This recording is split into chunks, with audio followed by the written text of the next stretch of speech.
Hi, it's Monday, February 6th, 5 o'clock sharp. I just got out of the shower.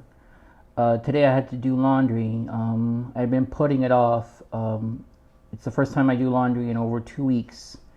I moved into a homeless shelter 2 weeks ago tomorrow. That's a long story. I'll get into that later. And a week ago today, I became violently ill. I had the runs for all afternoon last Monday, and then I became very weak. And right now, this hour, rush hour, I decided to go to the Lenox Hill Urgent Care Center on 13th Street and 7th Avenue because I strongly suspected I was coming down with COVID. When they put me in the waiting room for the doctor to come in to see me, I was put in the OBGYN room, and luckily attached to it was a bathroom, so I was able to go to the bathroom before the doctor came.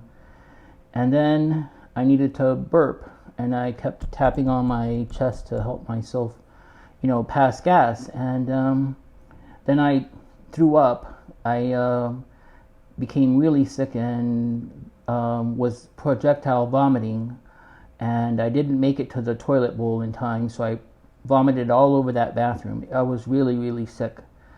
So this bout of COVID started out really. I became very violently ill, and eventually the doctor saw me. They did a nasal swab. They gave me fluids and an IV and some medicine for my nausea. But they let me go. Here's my wristband that they gave me from the urgent care center. And when they let me go, it was, I guess, around 10:30, 11 o'clock. And they were nice enough to give me a one-trip Metro card to get back to the homeless shelter.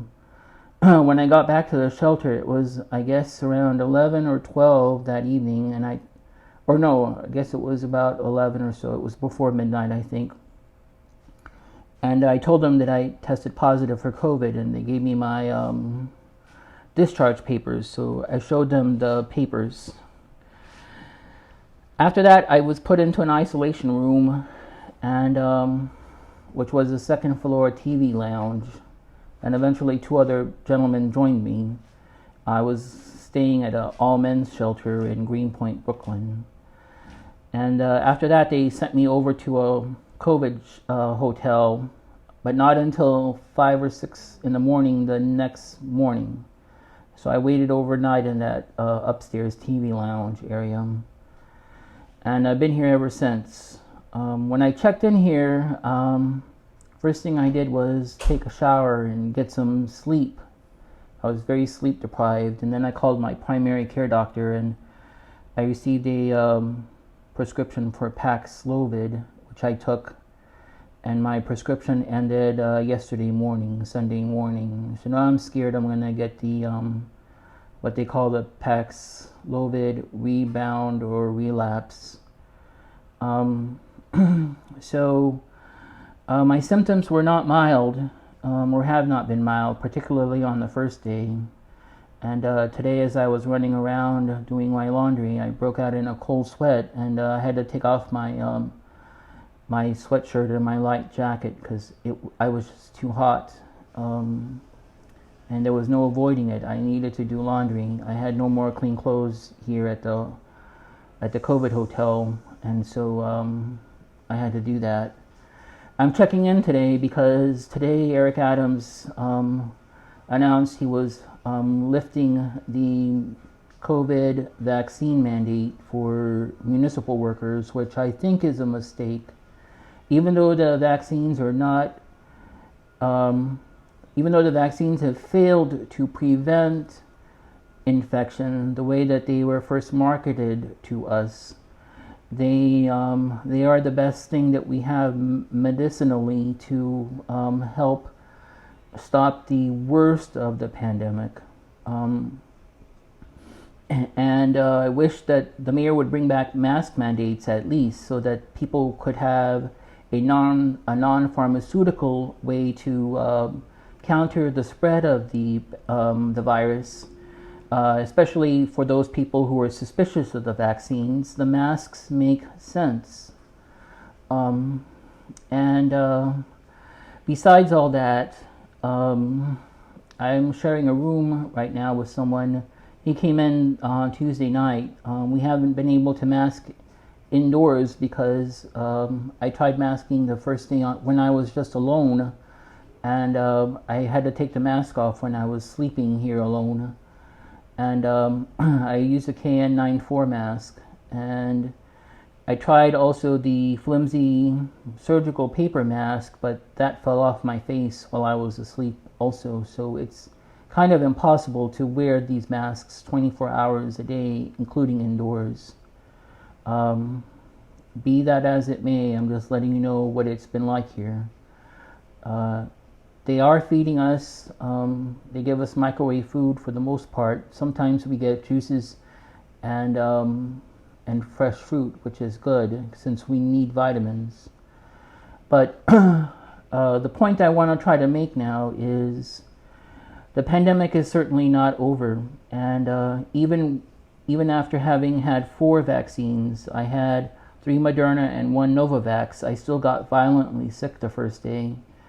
And I still don't know how the people at Lenox Hill sent me back to the shelter on Monday night a week ago tonight, because I was very weak.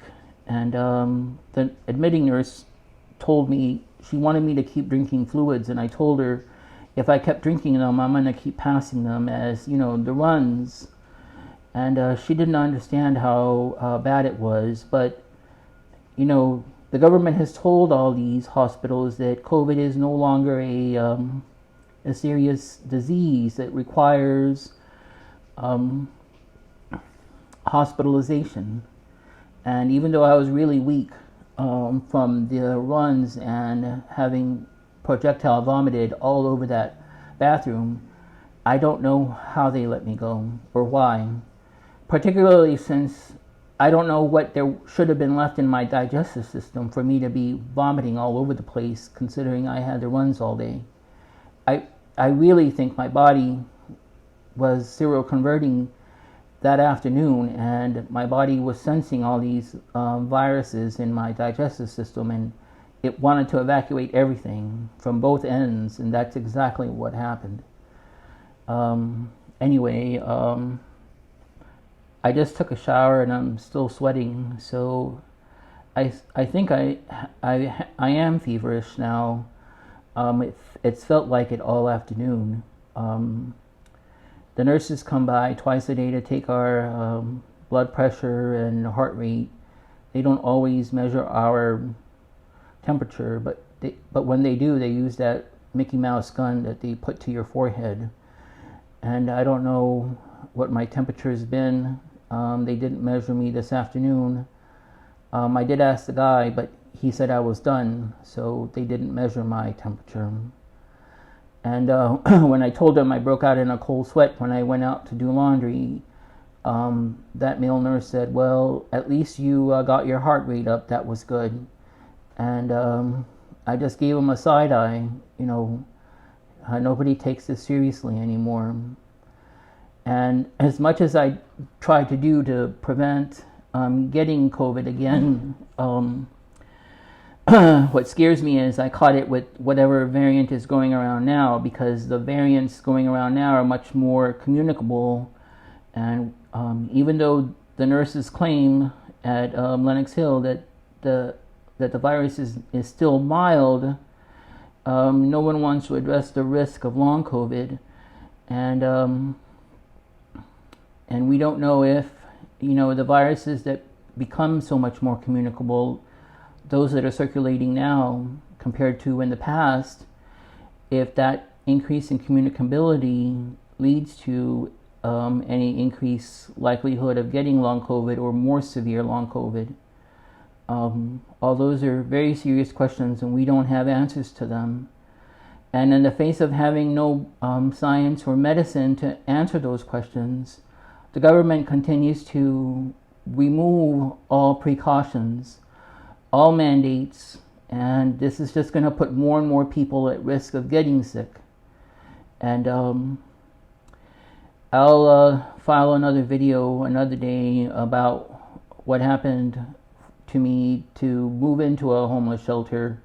But for now, this is a lot of information, and I just wanted everyone to hear what's been going on, and to hear from me about being sick and how it's neglect, it's criminal neglect that the government continues to put people in harm's way in the face of the coronavirus pandemic, particularly since I just read this morning that it looks like there's another wave coming to the UK, which means that wave will be coming over to us. The pandemic is certainly not over.